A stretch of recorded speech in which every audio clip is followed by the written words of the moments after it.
আমি একজন মেয়ে, আমি একজন ওয়ার্কিং ওমেন, পেশায় আমি একজন ইঞ্জিনিয়ার। তবে এই কথাগুলো বলতে আজ আর গর্ব হচ্ছে না, ভয় হচ্ছে। 2 বছর আগেই পাড়ি দিয়েছিলাম কাজের সূত্রে ফ্যামিলি, বাবা মা সবাইকে ছেড়ে অনেক দূরে।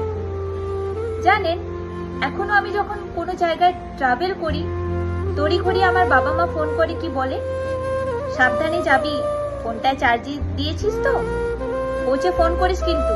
আর হ্যাঁ, সোশ্যাল মিডিয়াতে এখন কিছু আপলোড করার দরকার নেই, বাড়ি ফিরে এসে তারপর আপলোড করিস। আচ্ছা, আমার বাবা মা এই কথাগুলো আমাকেই কেন বলে? ওই যে বললাম, আমি মেয়ে। এখনো পান থেকে চুন খসলেই আমাদের সমাজ সবার আগে মেয়েদের দিকে আঙুলটা আগে তোলে। মেয়েকে এত পড়ি কি হবে, ব্যারিস্টার হয়েছে নাকি? কি দরকার ছিল এত রাতে বাড়ির বাইরে যাওয়ার? মেয়েকে খেয়ে মেখে বাড়িতে রাখলেই তো হয়। হ্যাঁ, এগুলোই হচ্ছে আমাদের সমাজের কথাবার্তা।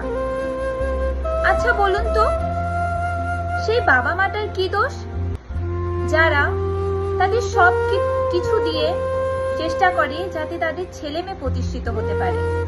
তারা নিজেদের জীবনযাপনে কষ্ট করে যাতে তাদের ছেলে মেয়েদের জীবনযাপনে কোনো কষ্ট না হয়।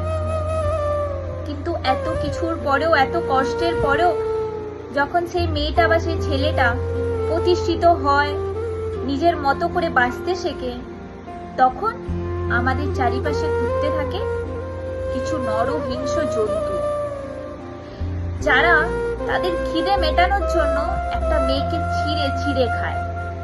কিন্তু তারা তো জানে তাদের যখন ইচ্ছে তারা যা খুশি করতে পারে।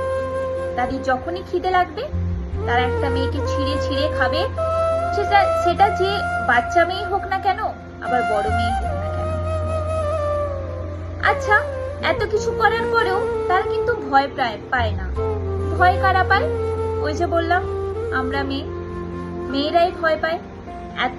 এত রাতে কিন্তু বাড়ির বাইরে যাবি না, একদম। কাজে যাওয়ার কি দরকার নেই কাজে যাওয়ার। ভালোভাবে থাক বাবা, বেঁচে উঠতে পারলেই ভালো। আচ্ছা, আজকে আমরা আমাদের ৭৮তম স্বাধীনতা দিবস পালন করলাম। আচ্ছা, সত্যি কি আমরা স্বাধীন হয়েছি? আচ্ছা, স্বাধীন কথাটার অর্থই কি? একটা মেয়েকে স্বাধীন হওয়া মানে এই নয় যে সে প্রতিষ্ঠিত হলো, সে তার নিজের পায়ে দাঁড়িয়ে সে তার নিজের মতো কাজ করবে।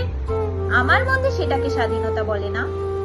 স্বাধীনতা ওটাকেই বলে যখন সেই মেয়েটি একটা পাখির মতো সে উড়তে পারবে, সে তার মধ্যে কোনো বাধা বিপত্তি থাকবে না।